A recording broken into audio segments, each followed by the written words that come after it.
analog, digital, high definition, high frame rate, 4K, 3D, and now HDR.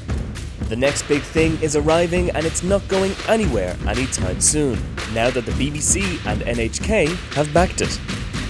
So why am I reviewing the Atomos Sumo?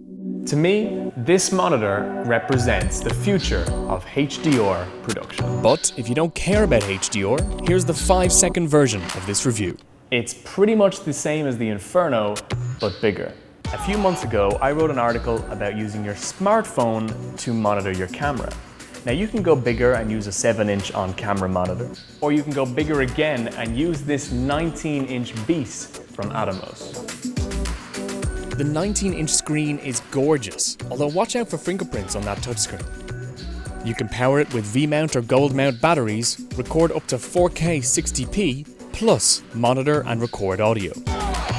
But first, here's a quick refresher on HDR. The new tech is pushing how much dynamic range we'll be able to see. Most of what we watch conforms to the Rec. 709 color space. This will be expanding to 2100. This could be magical for people trying to produce HDR content. Let me explain.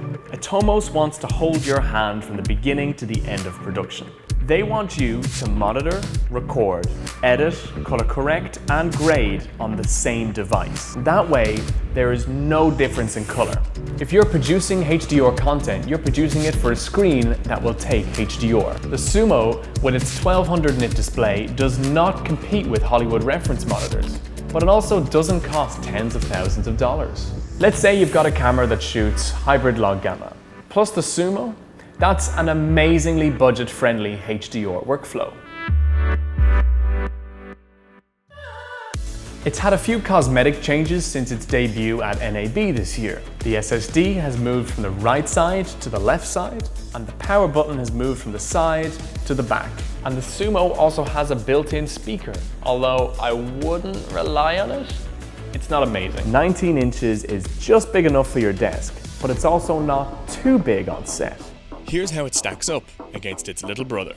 So I'm recording myself on this GH5 with a Sigma 50 to 100mm f1.8 using a Metabones adapter. And then it's got a HDMI into the Shogun Inferno and the Sumo. As expected, I can't tell the two apart. In fact, you can even play back the Inferno footage on the Sumo. Also, not very thin, which means it's not very light, which means it's a bit of a pain to mount and bring around on set. While these feet are great, on a desk, you're going to have to elevate this monitor. Soon, a firmware update will allow the Sumo to switch between 4 live camera feeds. When it's released, we'll be able to play back and record up to 4 HD video feeds. And if we want, vision mix using the XLR input. This could be insanely handy for small live productions. So, should you buy it? Well, if you're looking for a large monitor and a recorder, then it's a no-brainer. But you should also bear in mind that the smaller and more affordable products from Atomos do basically the same jobs. So unless you need to work with HDR or 4 live video feeds, then this monitor might be overkill.